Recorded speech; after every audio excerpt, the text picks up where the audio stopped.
¿Qué tal, amigos? Muy buenas noches. Una de las frases del día se la hemos escuchado este jueves y además por partida doble al secretario general del Partido Socialista en Castilla y León, Luis Tudanca, para justificar su no a Mariano Rajoy. Ha dicho eso de que él prefiere honra sin barcos que barcos sin honra, es decir, que prefiere ir a unas terceras elecciones, aunque el Partido Socialista se la pegue, a abstenerse y permitir un gobierno del Partido Popular. Lo ha reiterado este mismo mensaje aquí en la entrevista que les hemos ofrecido en Castilla y León Televisión, donde también ha vuelto a insistir en dar la palabra a los militantes socialistas. Luis Tudanca es consciente de que el PSOE pasa por uno de sus momentos más duros, pero tiene clara cuál debe ser la posición. Yo hoy sigo defendiendo el no. Me parece que además hay más razones que nunca en un momento en el que están desfilando por el banquillo de los acusados decenas de cargos del Partido Popular, de la trama Gürtel. Se queja abiertamente de que la gestora no está propiciando el debate y dice que mejor unas terceras elecciones que ser irrelevantes. Yo prefiero tener honra que no tener barcos, porque los barcos se pueden reconstruir, se pueden recuperar, pero la honra una vez perdida no se recupera nunca. Insiste una y otra vez en que la abstención sería un suicidio político, que además no acabaría en la investidura. Porque al día siguiente de la investidura, por responsabilidad del Partido Popular, vendrá el techo de gasto, y luego vendrán los presupuestos y los recortes de Bruselas, vendrá todo eso. Y se seguirá pidiendo al Partido Socialista responsabilidad. Y yo no quiero que el Partido Socialista muera, desaparezca de un ataque de responsabilidad. Y ante semejante encrucijada está convencido que son los militantes los que deben decidir qué hacer. No podemos pedir más participación, más transparencia, más democracia. No podemos dar pasos para luego retrocederlos. No se siente traicionado por nadie, tampoco por sus compañeros de ejecutiva. Respeta las opiniones de todos, aunque no las comparta, y solo lamenta, dice, el espectáculo que se está dando. Pues honra sin barcos o barcos sin honra ha sido una de las frases más repetidas hoy por el secretario general del Partido Socialista en Castilla y León, por Luis Tudanca, y será una de las cuestiones que traslade Mr. Turiano de esta noche. Chema Crespo, ¿qué tal? Bienvenido, muy buenas noches. ¿Qué tal, Juanma? Buenas noches. Buenas noches. José Luis Martín, ¿qué tal? Muy bien. Buenas noches. Antes partía que doblar, dijo la ministra de Fomento, Madeleine Álvarez, pues parecido. ¿Honra sin barcos o barcos sin honra? Hubo otro que dijo, yo no he venido aquí a luchar contra los elementos. ¿No? También. Así es, y la flota se fue a pique. Bueno, con la prensa viene Ernesto Escapa. Ernesto, ¿qué tal? Bienvenido, buenas noches. ¿Hoy con qué quieres empezar? Pues mira, empezamos con el convenio Gobierno de España Junta, Gobierno en funciones Junta de Castilla y León, para impulsar la minería del carbón y las comarcas mineras hasta 2018. Diario de León destaca en su primera que la inversión de 152 millones de euros impulsará 28 planes de desarrollo en las cuencas y con una aportación al 75% del Gobierno central de 114 millones y al 25%, 38 millones de la Junta. Por su parte, los sindicatos califican los acuerdos de propaganda y exigen que se queme carbón autóctono. Diario Palentino también destaca en su primera este mismo asunto. Junta y Gobierno invertirán 152 millones en las cuencas mineras. Diario ABC también abre las páginas de Castilla y León con el sector de la minería. La primera reunión de Herrera y Guindos desbloquea las ayudas a cuencas mineras y empresas. Diario La Razón, Herrera consigue que el Gobierno agilice las nuevas ayudas del carbón. Y también en el diario La Razón, la Junta favorece la creación de proyectos empresariales en municipios mineros. Diario de Burgos, cambiando ya de asunto, se refiere a los administradores de fincas. El 40% de las comunidades sufre los impagos de un vecino moroso, aunque también señala que el montante de la deuda en la provincia burgalesa, que asciende a 11 millones, buena parte de ellos corresponde a entidades financieras que no pagan sus cuotas. Y el Norte de Castilla destaca en su primera que el Ministerio de Fomento relanza con 14 años de retraso el tramo de la A11, la autovía Valladolid-Soria, la autovía del Duero, desde Tudela a Quintanilla. Diario de Valladolid, El Mundo, precisa, a propósito de esta misma noticia, que Valladolid tampoco verá obras este año en el trazado de la A11, de la autovía del Duero, porque la aprobación de los tramos, los días de exposición pública del proyecto, la licitación y los plazos de alegaciones hacen imposible que se cumpla la promesa de Ana Pastor cuando era ministra de Fomento. También el consejero Suárez Quiñones augura que el plazo no será corto. Diario de Soria destaca en su primera que la diabetes afecta a más de 9.000 personas en la provincia soriana y que los casos se incrementan por el envejecimiento de la población. Diario de Burgos destaca en su primera una imagen muy conocida de la ciudad, que es la iglesia de las Salesas, a la que se ha aplicado una limpieza cuestionable, titula. Esta iglesia de Juan Bautista Lázaro ha sido limpiada su fachada con una técnica muy agresiva que está prohibida por patrimonio. Y la Nueva Crónica de León destaca en su primera la imagen de un bar de Favero, agua negra en los grifos de Favero, porque las lluvias de estos días han arrastrado parte de la ceniza generada por el último incendio. Diario de Ávila destaca la lectura colectiva del libro de las fundaciones de Santa Teresa, que celebra su festividad el sábado, y en esta lectura colectiva hubo una amplia representación oficial. Y por último, el Norte de Castilla nos destaca en su primera la imagen del nuevo Premio Nobel de Literatura, que es Bob Dylan, que efectivamente rompe el módulo. Bueno, sin lugar a dudas, es la primera vez en la historia que la Academia Sueca premia a un Nobel de Literatura a un cantante. No sé si se han quedado aquí mis tertulianos, estaban ahí dispuestos a hablar, mordiéndose la lengua porque tenían muchas cosas que decir. Esa era la imagen de Bob Dylan, pero no vamos a hablar de Bob Dylan en primer lugar, sino de Luis Tudanca, y os voy a preguntar aquello de... ¿El debate en el PSOE está en eso? ¿En honra o barcos, barcos u honra? Yo estoy encantado con lo de Bob Dylan. Sí. Ayer pedía que al Nobel de Literatura que concedieran, si es posible, que no tuviera que buscarlo en el Google porque no lo conocía. Porque no lo conocía nadie. Es verdad. Bueno, pues... ¿Honra o barcos? Ha puesto esa frase histórica como referencia, pero es verdad que el Partido Socialista en esta decisión que ha de tomar en breve se juega su credibilidad, se juega su futuro, se juega la percepción que, desde luego, sus militantes, también estos 5 millones de votantes últimos que ha tenido, que no han sido pocos, de que el Partido Socialista es el partido de la izquierda de referencia en España, es el partido que confronta con la derecha en nuestro país, es el partido que tiene un modelo social, un modelo económico distinto, y es el partido que ha estado ejerciendo oposición a un Partido Popular que ha ejecutado unas políticas durísimas en estos 5 años de mandato y de mayoría absolutísima, y que además, justo en el momento en el que se le pide al Partido Socialista que le preste su apoyo, pues se están purgando judicialmente todos los escándalos de corrupción que se han vivido a lo largo de estos años y lo que quede por hacer. Claro, en ese contexto, que el Partido Socialista le preste su apoyo es algo que va a producir un desgarro enorme. Bueno, lo está produciendo en Castilla y León y lo hemos visto en la entrevista de Tudanca, ¿no? Lo está produciendo en todos los territorios, ¿no? Porque el mismo Comité Federal, el órgano que toma las decisiones en política de pactos y de alianzas, es el que ordenó a Sánchez el no es no. Luego es cierto que se le imputa a Sánchez su obcecación. Sánchez se limitó a ejecutar la orden que tenía del Comité Federal. Y es ese mismo Comité Federal, por cierto, el del espectáculo tan poco edificante que pudieron ver todos los españoles hace muy pocos días, es el que tiene que tomar la decisión dentro de unos días. ¿Cuáles serán las razones para justificar ese cambio?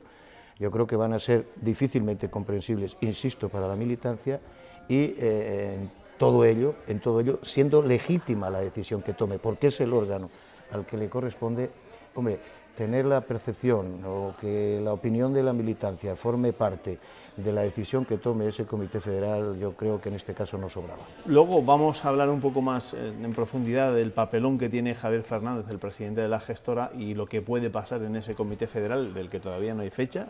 Va a ser la semana que viene, pero ya se ha establecido un calendario a la inversa. Se supone que será el 23 de sí, el 31 es la fecha límite, y en virtud de eso se fija calendario de audiencias, y, en fin. Pero sobre lo de Luis Tudanca, es verdad que el secretario general del Partido Socialista de Castilla y León un poco sigue también la estela de una entrevista que publicaba en El Correo correo con Pachi López, donde venía a decir que él también es partidario de unas terceras elecciones, aunque eso suponga un serio revés para el Partido Socialista, pero que de los malos resultados se puede salir. De perder la honra, pues es algo más complicado. A ver, no me sorprende lo que dice, él lo ha dicho desde el primer momento, él quería un gobierno de izquierdas presidido por Pedro Sánchez. Una vez que Pedro Sánchez no está, pues él insiste en el no es no a Rajoy, y por lo tanto tiene que haber unas terceras elecciones, ¿no?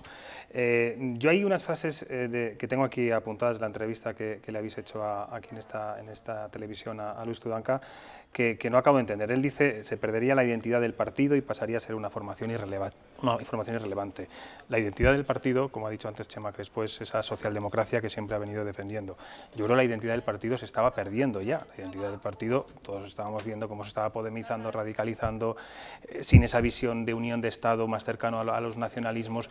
Yo creo que la identidad del partido tiene que recuperarla precisamente, yo creo que ahora los nuevos miembros que puedan venir. Y esa irrelevancia de la que él habla, yo creo que el Partido Socialista es consecuente y sabe que si va a unas terceras elecciones va a ser letal para el propio Partido Socialista. Entonces, bueno, está claro que hay una división clara entre militantes, como decía Chema, y lo que llaman democracia representativa, ¿no? Que son los cargos, los representantes, cargos institucionales, cargos orgánicos. Pero también es verdad que estamos escuchando que el no es no a Rajoy hace mucho más ruido que los que piden la abstención, que todavía no hemos escuchado a casi ninguno, ni siquiera a Susana Díaz. Yo creo que la clave de ese comité federal, posiblemente se celebre el día 23, es saber si va a haber urna o no va a haber urna, si va a ser un voto secreto o no va a ser un voto secreto, porque yo estoy completamente seguro que si es un voto secreto, muchos de los que ahora dicen que el no es no, cuando tengan que depositar esa papeleta se abstendrán, estoy completamente seguro, y yo creo que es el gran debate que tiene ahora también el Partido Popular, el Partido Socialista, cómo se va a celebrar ese comité. ¿Y qué se rumía ahora por el foro, por la sede del Partido Socialista en Ferraz? ¿Porque la abstención sea de todo el grupo o por buscar a 11 valientes o a 11 a los que les toque la lotería y no tengan que ir ese día al Congreso? Mira, en eso Javier Fernández, lo has descrito bien, creo que es un hombre mesurado, es un hombre tranquilo y yo creo que buscar el sosiego en estos días pues siempre viene bien. Otra cosa es que Javier Fernández lo tuviera claro desde un primer momento, ¿no? Que en su opinión ya debiera haberse dejado gobernar al Partido Popular. En cualquier caso también, y como bien dices, ¿por qué el Partido Socialista llega con la lengua afuera al último momento sin haber tenido el debate honrado, el debate sincero, el debate oportuno sobre esta cuestión? Y ese mismo Javier Fernández ya lo ha dicho, que aquí hablemos en serio. Es decir, si el Partido Socialista toma una decisión tan trascendente de estas características, que tendrá un resultado incierto en el Comité Federal y que generará pues probablemente esa brecha o ese desencanto en el supuesto de que al final se opte por el apoyo a Mariano Rajoy, eso lo aprueba el conjunto del Partido Socialista y el instrumento, que es el grupo parlamentario, lo vota conjuntamente. De verdad me parecería una frivolidad por ser generoso, que en un turno de reparto se les encargara a algunos diputados que tuvieran una incontinencia urinaria o que fueran al médico con un certificado. Eso no es serio en un partido como el Partido Socialista. Pero muchos diputados ya han dicho que van a romper la disciplina de voto si al final el Comité Federal decide por la abstención, sobre todo los del PSC. O sea, junto a esto, diré, independientemente de las opiniones que cada uno tenga, y una vez que no se va a tomar o no se está tomando el pulso a la militancia, aunque en algunos sitios sí se esté tomando y por lo tanto sus representantes allí en el Comité Federal deberán ser conscientes de lo que su gente les está diciendo. Pero lo que está claro es que tomada esa decisión, los que estén en desacuerdo con esa decisión, incluidos los representantes del PSC, el partido integrado en el Partido Socialista, que tiene su congreso este fin de semana y que los dos contendientes, los dos están en el no es no y en el no es no y otra vez no. Sí. Han dicho algo en el sentido de que ellos no acatarían la disciplina de partido. Eso no puede ser. El PSC participa del Comité Federal del PSOE, de la toma de decisiones del PSOE, y por lo tanto el PSC, como el resto de diputados del conjunto del partido, están obligados a la disciplina democrática emanada de los órganos que tienen las competencias. Si no, eso ya sí que es una franca descomposición, ¿no? De todas formas, yo comparto la opinión contigo, todos a una, pero hay algo que creo que se está confundiendo, ¿no? El propio Luis Tudanca en la entrevista hoy decía que abstenerse es, creo que decía, es un suicidio, porque luego hay que apoyar el techo de gasto, hay que apoyar los recortes que vengan de la Unión Europea. Hoy mismo, creo que era hoy mismo, Jesús Quijano, al que yo creo que le tenemos bastante aprecio en esta mesa, una persona con cierta autoridad dentro del Partido Socialista, pese a que ya no esté, que por cierto fue el Javier Fernández de la gestora en el PSOE de Castilla y León. Hoy hablaba en un artículo que escribía en el Norte de Castilla que se puede hacer una abstención digna. Es decir, que no es una coalición de gobierno. Hablamos de apoyo a Rajoy, Chema, y yo creo que es verdad que es un apoyo a Rajoy, pero no es el apoyo a Rajoy, hablamos de una abstención. Es decir, si a lo mejor siendo una verdadera oposición fuerte con la necesidad que tiene el Partido Popular, que va a tener el Partido Popular si es que finalmente sale la investidura de Mariano Rajoy, de llegar a acuerdos, quiero decir, puedes hacer una posición muchísimo más dura. Es que, en fin... Hombre, el debate que está planteando Javier Fernández es ese, o ahora un Rajoy en minoría, o dentro de 2 meses un Rajoy en mayoría. Pero no tienes que comulgar con ruedas de molino, como ha querido decir hoy Luis Tudanca y como dicen muchos dirigentes del partido. Claro, dos comentarios, ¿no?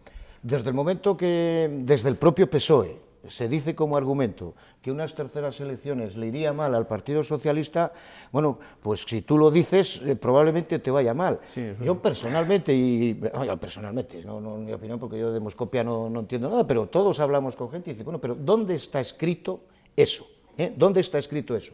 Porque en sentido inverso se puede pensar que 5 millones de personas que te dijeron con mis votos no vas a facilitar el gobierno al Partido Popular, probablemente lo que te vayan es a penalizar después, porque efectivamente con tus votos posibilitaste el gobierno del Partido Popular. Alguien también de tanta solvencia como Quijano, que es Juan Carlos Rodríguez Ibarra, también decía, ¿por qué se pide al PSOE que cambie de voto?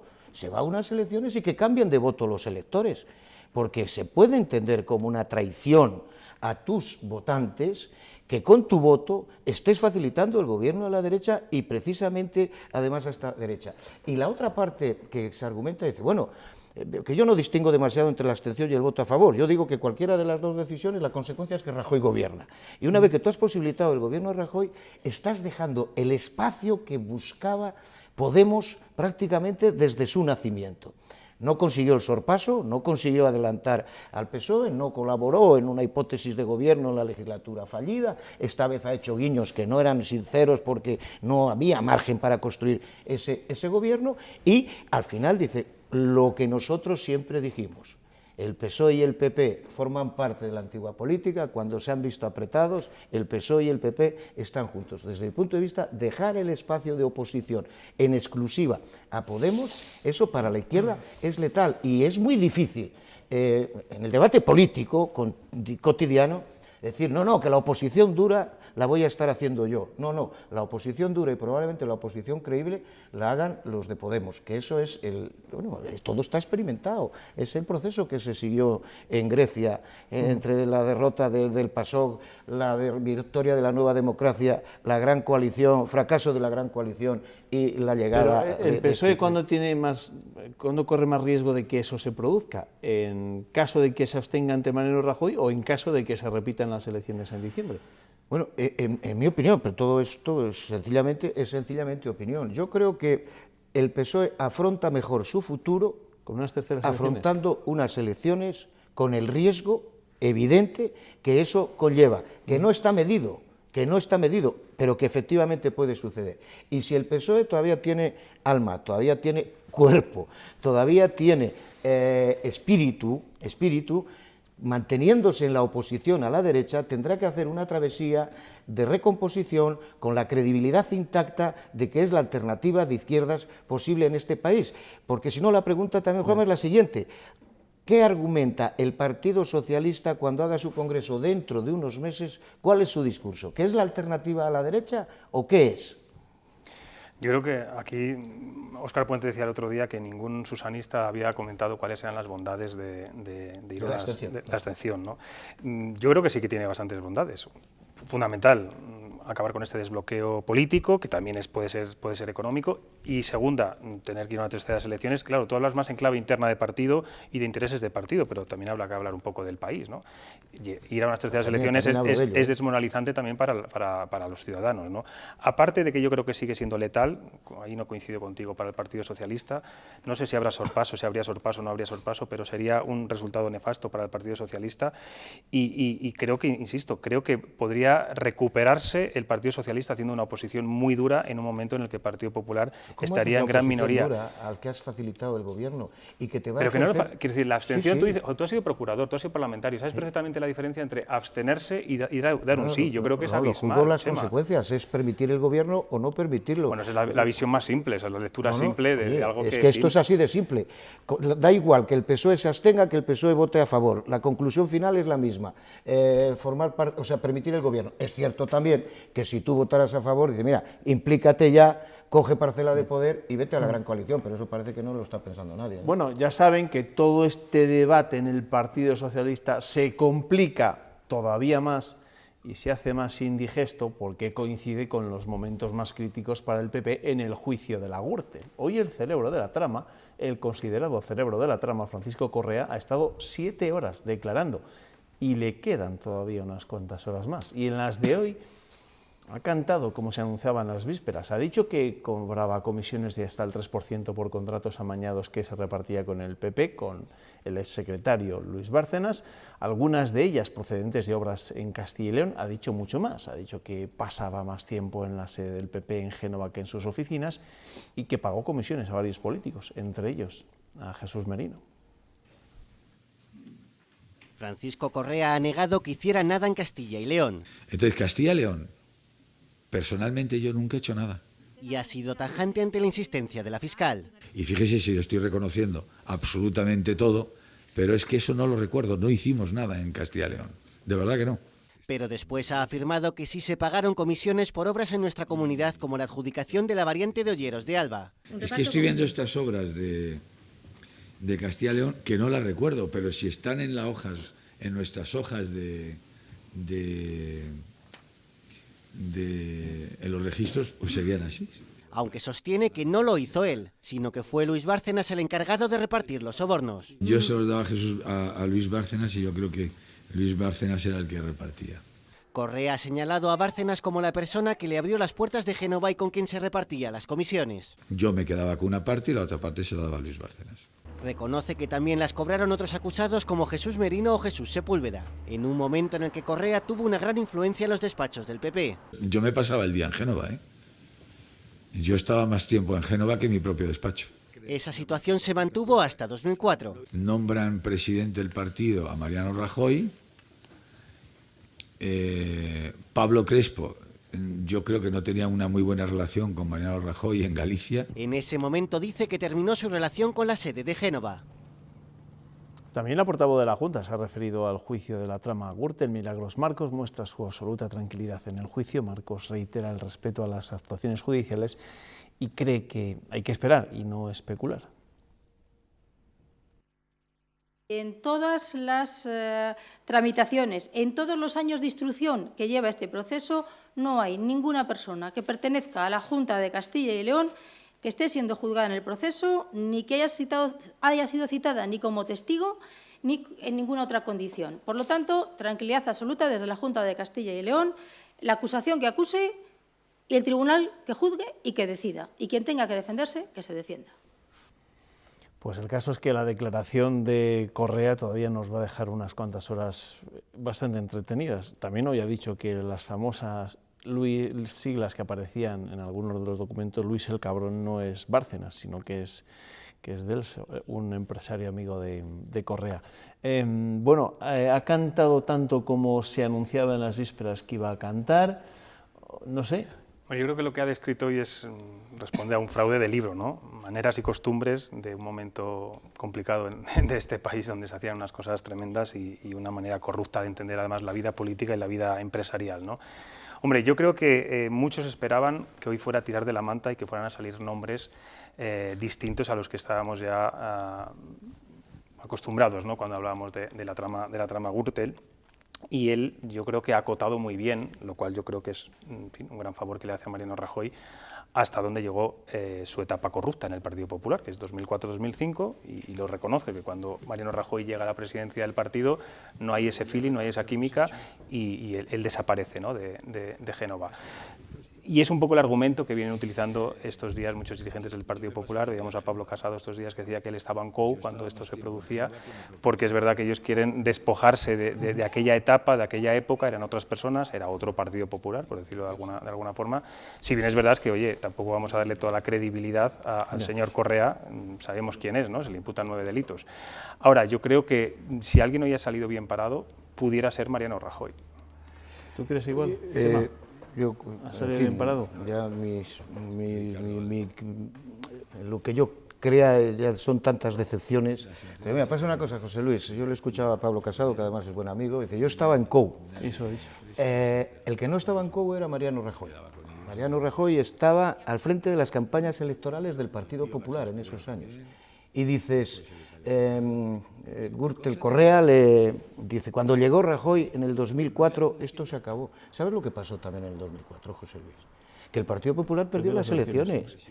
Y entonces buscaron otros acomodos del Partido Popular, buscaron acomodos en Valencia, buscaron acomodos en Baleares. No sé los que encontraron aquí, algunas referencias hay. Pero entiendo, Chema, que algún acto,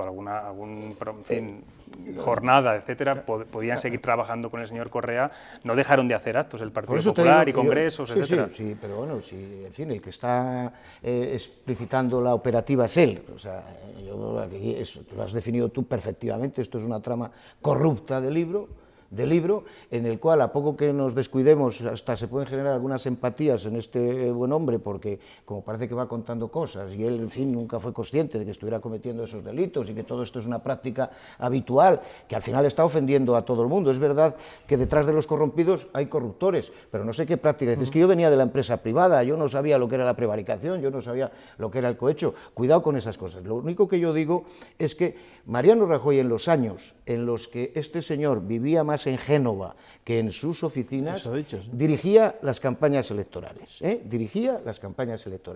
Y lo cierto es también que cuando Rajoy accede a la presidencia, el Partido Popular pierde el poder. Por lo tanto, esa línea efectivamente se produce. Hay otra cosa, que es que el Partido Popular aparece en esta causa como responsable a título lucrativo. Eso es llamativo, porque se considera responsable a la institución, y el responsable de la institución es Mariano Rajoy. Bien es cierto también que la Fiscalía, que está haciendo su trabajo, los jueces están haciendo su trabajo, han tardado porque esto es de una complejidad tremenda, han estimado que de momento no hay necesidad de llamar a Mariano Rajoy. Bueno, vamos a seguir porque la verdad es que el juicio de la Gürtel nos va a dar para muchos debates durante los próximos días, y sobre todo las declaraciones tan jugosas de su cabecilla, de Francisco Correa, que mañana continúan a ver quién sale mal parado o a quién se detiene, le van a pitar mañana los oídos. En una jornada con tanta actualidad política y judicial, hoy también había que estar atentos al Ministerio de Industria. Allí se ha reunido el presidente de la Junta con Luis de Guindos. En esta cita, el ministro de Industria en funciones le ha trasladado a Herrera que el Gobierno convocará en un mes las ayudas a la producción de carbón nacional, ayudas que permitirán a las empresas mineras de aquí competir con el mineral que viene de fuera. El encuentro ha servido para limar las asperezas que presidían las relaciones entre la Junta y el Ministerio de Industria, ¿se acuerdan, no?, cuando el titular era José Manuel Soria. Un mes, ese es el plazo comprometido. Antes del 13 de noviembre, el Ministerio habrá convocado las ayudas adicionales a la producción de carbón hasta 2018, 10 euros por tonelada. La empresa minera puede vender, por tanto, con un menor precio a las térmicas, también es una ayuda importante. Las ayudas se materializan después del visto bueno de Europa el pasado 9 de septiembre. Del encuentro sale además la firma que posibilitará la inversión de 150 millones de euros para reactivar las cuencas mineras. Inversiones en infraestructuras básicas, en mejora de carreteras, en polígonos industriales. Hablamos de actuaciones en materia de reforestación. Se trata de 28 inversiones. Respecto al posible cierre de Compostilla, el Ministerio tranquiliza a Herrera. Ninguna empresa puede tomar esa decisión de forma unilateral, asegura. sistema energético nacional. Eso es un tema muy serio, un tema muy complicado, y yo me imagino que ahí no habrá decisiones unilaterales y que el Gobierno de la Nación estará de nuestra parte. Hay que mantener la actividad de las térmicas. Mejora notablemente la relación de la Junta con este ministerio. Me gustaría que continuara siendo responsable de las políticas económicas y de competitividad de España. Otros compromisos que el presidente trae de Madrid son facilitar a las térmicas cumplir con la normativa medioambiental o buscar alternativas económicas para las comarcas mineras.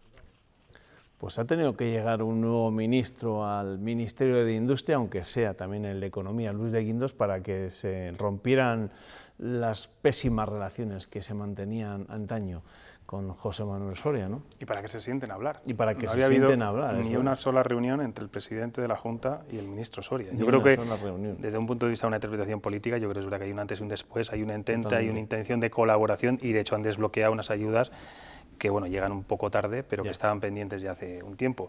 Hombre, día importante desde luego para las cuencas mineras, para las empresas mineras con esas ayudas. En el caso de las empresas mineras, bueno, pues no deja de ser una agonía, digamos, más dulce de aquí a 2018, que es cuando previsiblemente muchas de ellas van a cerrar. Y respecto a las ayudas a las zonas y a las cuencas mineras, bueno, pues no deja de ser soluciones alternativas para acabar, bueno, pues con esta situación. Ellos dependen, las cuencas mineras, de un monocultivo, que era el carbón, y ahora no lo tienen. Fundamental, bueno, pues que haya agilidad en tramitar estas ayudas, que estén cuanto antes, pero es verdad que llegan un poco tarde, porque estamos hablando de que hay 400 empleados solamente en la minería y solamente 2 empresas que a día de hoy estén trabajando, y todos sabemos que en 2018, bueno, pues no sé si será el final, pero el sector minero, bueno, pues tiene los días contados, ¿no? Chema. Lo describe perfectamente José Luis. Aquí esto se acaba, esto tiene fecha de caducidad, y yo creo que esto guarda relación algo con un cierto desagravio que nuestra región se merecía, y probablemente el presidente Herrera. Él fue tremendamente contundente en su denuncia por la desatención que estaba teniendo por parte del Gobierno de la Nación, que la personalizó en el ministro Soria. Es verdad además también que esto tuvo coste electoral directo para el Partido Popular en las cuencas mineras, es una inversión importante. Aquí siempre nos quedará qué fueron, o cómo se utilizaron, o de qué han servido, o qué balance se puede hacer de tantos y tantos planes de reactivación de las cuencas mineras, sin duda con inversiones importantes que llegaron a la región, sabiendo que la espada de Damocles del fin del ciclo del carbón pues estaba encima. Y yo no sé si se ha hecho todo lo que se tenía que hacer para lograr esa reactivación de las cuencas mineras. Gracias, Chema, que os tengo que despedir. Gracias, Chema. Nos Gracias. vemos, ¿eh? Buenas noches. Buenas noches. Ernesto, te espero el lunes, ¿vale? Hasta el lunes. Hasta el lunes, que seguiremos todavía sin gobierno, evidentemente. Nosotros no nos vamos, una pequeña pausa para la publicidad, pero hay más noticias, más actualidad que les seguiremos contando en un minuto.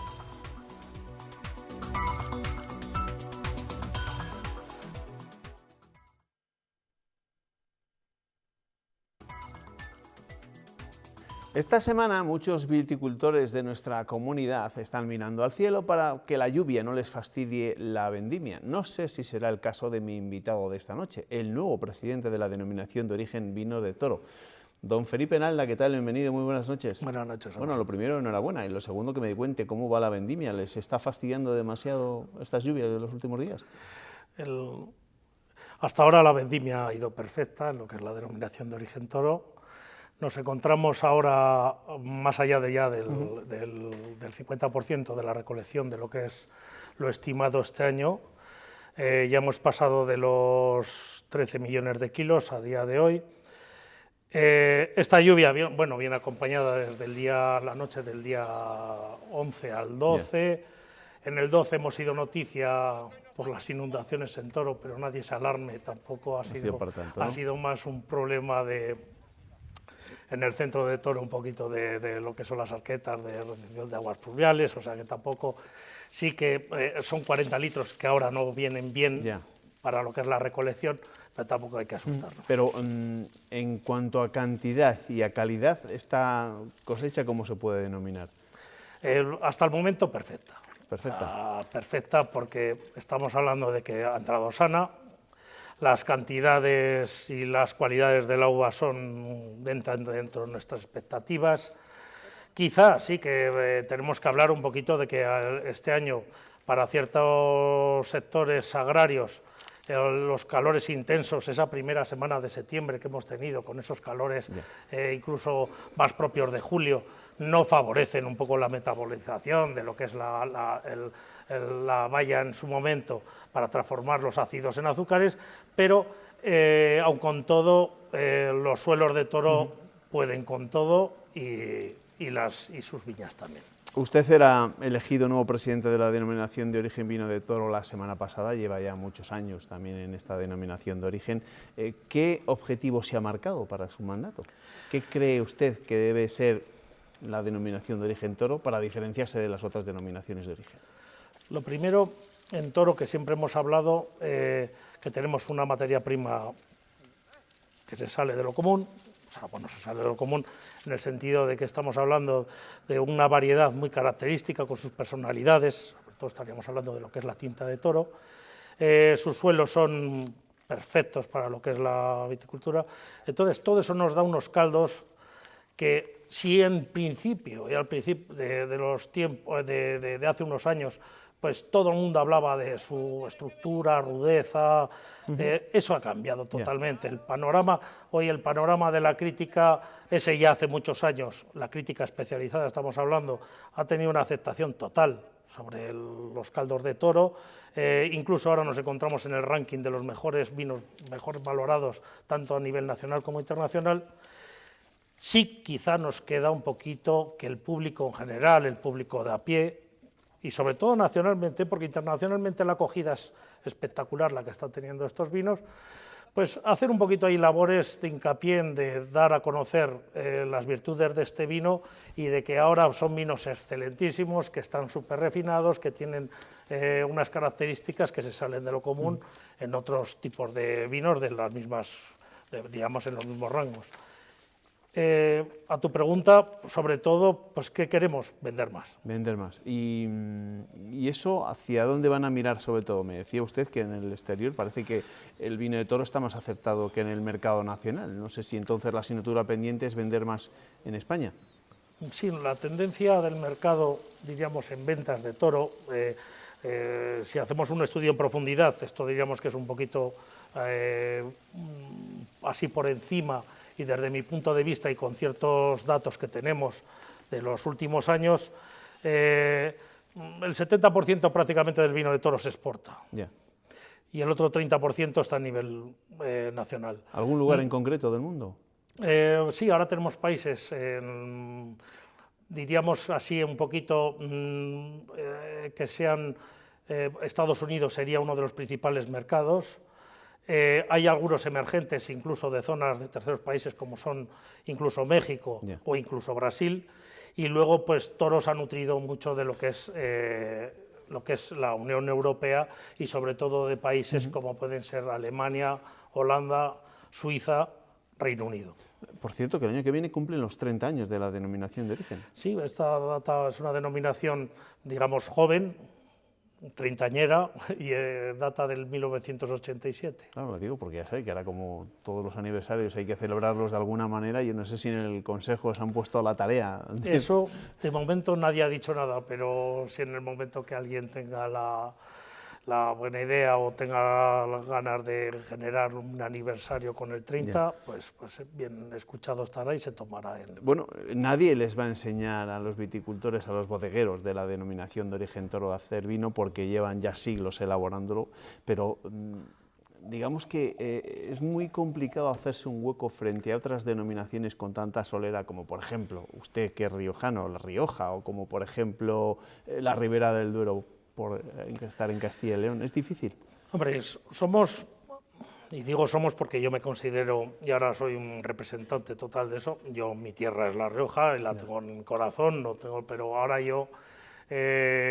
mi tarea principal y en la que más ansío es llevar a esta denominación bueno, personalmente, y con todos mis respetos, con todo el conjunto que tengo ahora de vocales en el Consejo Regulador, un consejo de vocales jóvenes, con buenas ideas, con un grupo muy heterogéneo, en el que se van a tomar todo tipo de ideas, desde no solo ya las propias que amparen el tema vitivinícola, sino también hacer mucho hincapié en el tema de marketing, publicidad, comunicación, eso es principalmente la comunicación, que creo que es algo que en Toro nos ha fallado un poquito, para llegar a eso. Tú siempre tienes que envidiar al que mejor le va, y ¿por qué no vamos a envidiar a denominaciones como las de... Y nosotros, sobre todo, a nuestra vecina Ribera del Duero, es a la que nosotros, por eso vamos a hacer ciertos cambios también de reglamento, que estén un poquito más actualizados y que estén más en torno a lo que es ahora lo que están utilizando otras denominaciones o a sus propias normativas vigentes. ¿Y se plantean ir de la mano en alguna acción conjunta con alguna otra denominación, sobre todo de aquí, de nuestra tierra, de cara a poder abrir nuevos mercados? Puertas cerradas ninguna. Estamos abiertos a todo. Lo único que, bueno, ahora esto es una legislatura que la llevamos cogida hace 4 días, mantendremos contacto. He tenido de todas maneras de todos saludos, agradecimientos por parte de todas nuestras denominaciones, ya no dentro de Castilla y León, sino también fuera, y por supuesto que colaboraremos con todo hasta el punto que nosotros podamos, o que nuestro presupuesto, que por así decirlo igual es inferior al de otras denominaciones más grandes, nos lo permita. Decíamos antes que la denominación de origen Toro va a cumplir 30 años el año que viene, en 2017. Yo no sé si se ha acabado ya o no el boom de las bodegas, porque yo no sé con cuántas bodegas empezó la denominación y cuántas tienen en estos momentos, pero si esto ya se ha frenado en los últimos tiempos o todavía sigue habiendo nuevas inversiones. Sigue habiendo solicitudes incluso de entrada, y yo vaticino que en los próximos 2-3 años incluso asistiremos a la entrada de alguna bodega más, porque ya hay solicitudes y sobre todo inquietud por algún grupo bodeguero.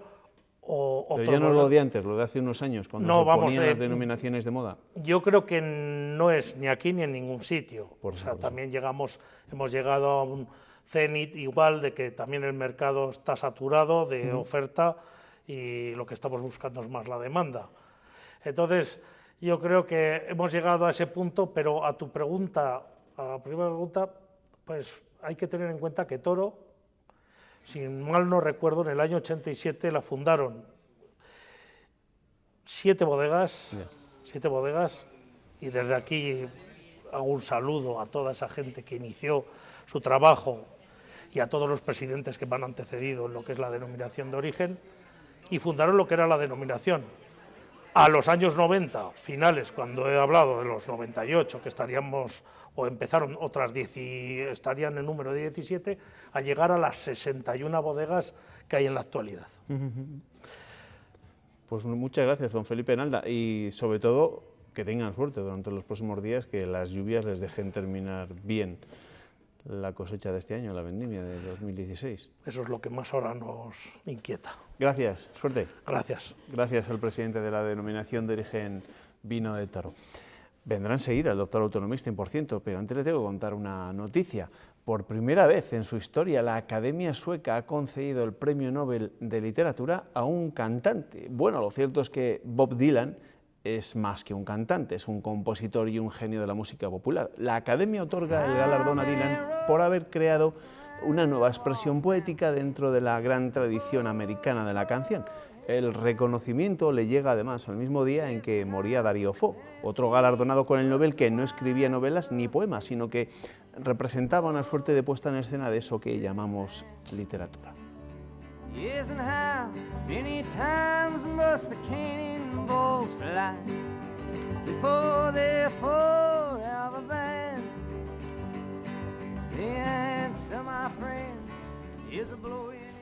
No será el de literatura, pero nuestro doctor autonomista seguro que puede optar al de química o alguno que tenga que ver con la ciencia. Él aguarda la noticia en su laboratorio. Hasta allí nos vamos, doctor autonomista, y hola, buenas noches. Generalmente no recurrirás a la violencia, así serás un auténtico castellano y leonés. Buenas noches, joven Pérez. Hola, buenas noches. ¿Somos poco violentos en Castilla y León? Generalmente sí, vale, pero esta semana llevamos tantas noticias sobre violencia que la cosa da que pensar, joven Pérez. El colectivo Iguales dice que cada vez hay más agresiones homófobas, por ejemplo. Ahí lo tiene, en un solo día se han contado en Salamanca 4 ataques a lesbianas, uno de ellos en una fiesta por la diversidad, curiosamente. Que de repente 2 se lanzaron hacia mí y a una amiga y allí que nos besaron. No sé muy bien cómo reaccioné, empujé a uno, me giré a ver a mi amiga y estaba rodeada por 5 chicos.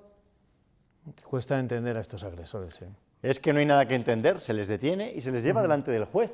Como por ejemplo se ha hecho esta semana en Palencia con la dueña de un perro peligroso que atacó a otro perro y al dueño. Parece que incluso azuzó al perro para que atacase a la víctima, quien la recriminaba por llevar un perro de raza peligrosa sin bozal y sin correa. Azuzar, qué hermosa palabra. Quien también ha sido noticia por azuzar o incitar a la violencia es nada menos que Ana Sánchez, secretaria de Organización Regional del PSOE, muy activa en las redes sociales, lo que para un político tiene bastante peligro. Ahí tiene Ana Sánchez, ilustraba una cita de Jefferson con una imagen de un encapuchado lanzando una piedra. Bueno, luego sustituyó la imagen por un conocido graffiti de Bansky, ¿no? Que en vez de una piedra tiene un ramo de flores, ahí lo vemos. Sí, pero no han sido flores lo que le ha llovido a Ana Sánchez por toda esta historia, desde su propio partido además. Y es que la despodemización del PSOE no casa bien con mensajes radicales, mucho menos referentes a rebelarse frente a las leyes por parte de quien además es vicepresidenta segunda de las Cortes de Castilla y León. En el PSOE hay enfrentamientos y este es el típico patinazo en las redes sociales aprovechando por los críticos con Tudanca para hacer un poco de sangre. Hacer sangre metafóricamente, se entiende, Sí, pero la imagen sí. del encapuchado lanzando una piedra es objetivamente agresiva. Como agresiva era la dueña del perro peligroso de Palencia y como agresivos son los descerebrados que acosan a lesbianas en Salamanca. ¿Somos violentos en Castilla y León o no lo somos? Esa es la reflexión que me he hecho esta semana. ¿Y a qué conclusión ha llegado? Pues pensando en la piedra del encapuchado, me he acordado del cráneo 17 de la sima de los huesos de Atapuerca, aquel que tenía 2 golpes exactamente iguales en el lado izquierdo de la frente. Un homicidio de hace 430.000 años en estos mismos páramos. Ahora tenemos principios morales, tenemos leyes, pero dentro de nosotros sigue habiendo un Homo heidelbergensis dispuesto a coger una piedra si se descontrola.